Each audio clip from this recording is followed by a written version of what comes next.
Hello, and welcome to the Things Explained YouTube channel. Today's lesson is on finance, how to write a check. Check writing is something that is still relevant today, and will still be, for the foreseeable future. Sometimes, writing a check is a safer way to pay than cash, and a safer way to transfer money to an institution when dealing with a clerk at a specialty service. Checks can only be deposited by individuals who provide reasonable proof that they are the intended recipient. Check writing expands the auditable paper trail, and is also a more secure means of mailing money than cash. So with that said, while there are many more reasons to use checks, like not wanting to share your banking information with your employer for direct deposit, especially if you are someone who switches jobs often. The main point is that checks serve their unique purpose, and learning to write a check is a skill to your benefit, which won't remain unused. So let's start with showing the anatomy of a check. The what's, and the what goes where. As we move into this, let me slide this check over a little bit to make room for notifications. Alright. This first area on the check here, is for identification of who the checking account belongs to. The person who the money is coming from, will have their full name, or business name, will have their street address, and residing location printed here. This next area here, is the name, or the logo, of your banking or credit union institution. The next area, this time on the bottom left, is the routing number of your banking or credit union institution. This number, is a federally registered number that your institution has on file with the Federal Reserve. It's important if you have any issues, to know the routing number on your check. Some institutions may have more than one routing number on file, used for different classes of accounts. That's why it's important to know what this is on your check. The next window down here at the bottom center portion of your check, contains a number. This number is created by your banking institution and identifies your account with them. You should be familiar with this number already if you've used your bank's services. The next window here is the check number. Keeping track of the check number on checks you send out, and checks you deposit can help resolve any issues that come up regarding those transactions. This next area, is where you write out, in digits, the amount of money you are making the check for. Make sure you write large enough so that it takes up the whole line. Make sure you use permanent ink on any check you write. This next area, is where you would write the date that you signed your check.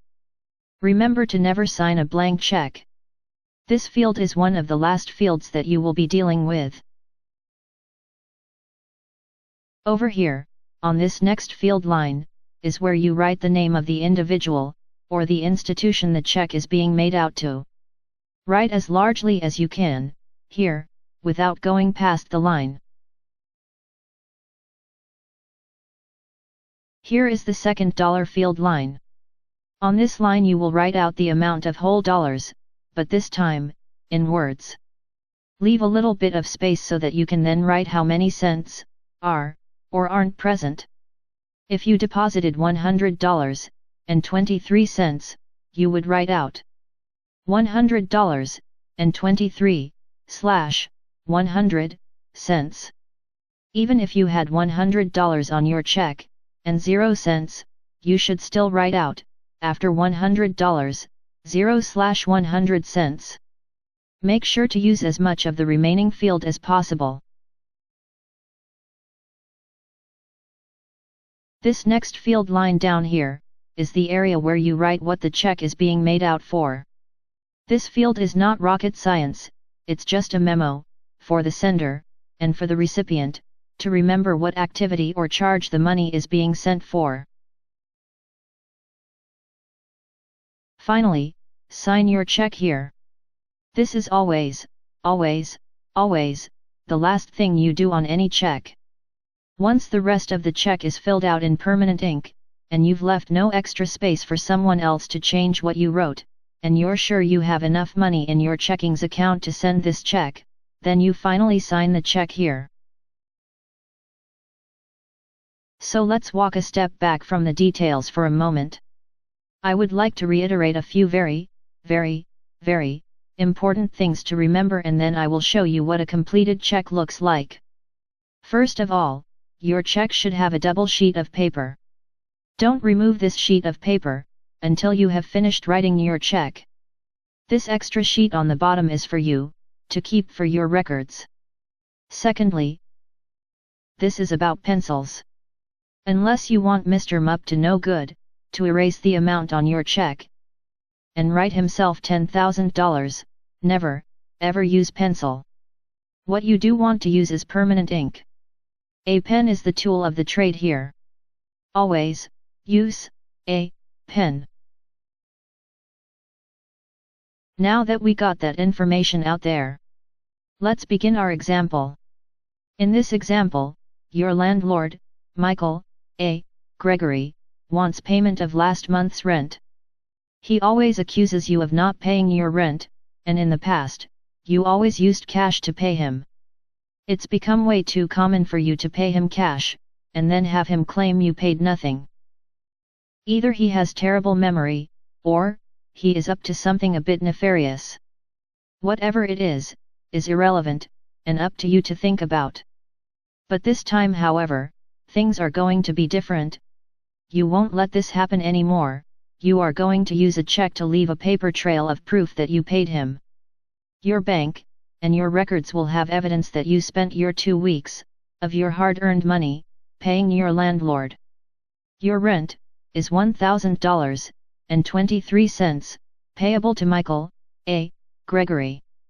Grab your pen, and let's write that check. First, we will write out who this check is being made out to. Pay to the order of Michael A. Gregory. Next, let's write out in the short dollar field how much money is being paid. Write in digits here. $1,000.23. Now, it's time to write that again, but in words this time. Let's start with the whole dollars, and remember to leave just enough room for the cents. $1,000, and OK. Now we've got to write out our cents, whether you have 0 cents, 1 cent, or 99 cents. You still have to include it. Let's write it out. Our landlord wants $1,000.23. So write out in digits, 23/100, and finish off with the word cents. Great. We are halfway there. Now write out the memo. What was this payment for? December's rent. Now date your check. What's today's date? January 15th, 2017. Finally, everything checks out? Review your check. Is it made out to Michael A. Gregory? Is it for $1,000.23? Do both of the dollar fields match? Is it written in pen? All right. We are good to sign. Hey? Wait a second. There is a small space after Gregory's name. Just in case he tries to do something funny, just be safe and fill in that extra space with a dash. That wasn't too bad, right? Finally, you can sign your check when it's ready. Now we're done. Separate the check from the paper behind it and keep the bottom sheet for yourself, just in case Michael forgets again.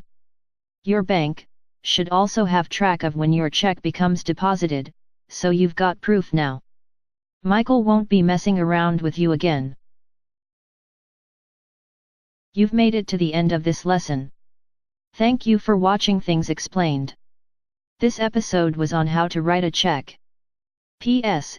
If there is actually anyone named Michael A. Gregory out there, they're all probably really nice guys. This lesson is not to defame any name, just to provide real-world examples for education and entertainment. If you enjoyed this lesson, please like and subscribe. And as always, have a great day.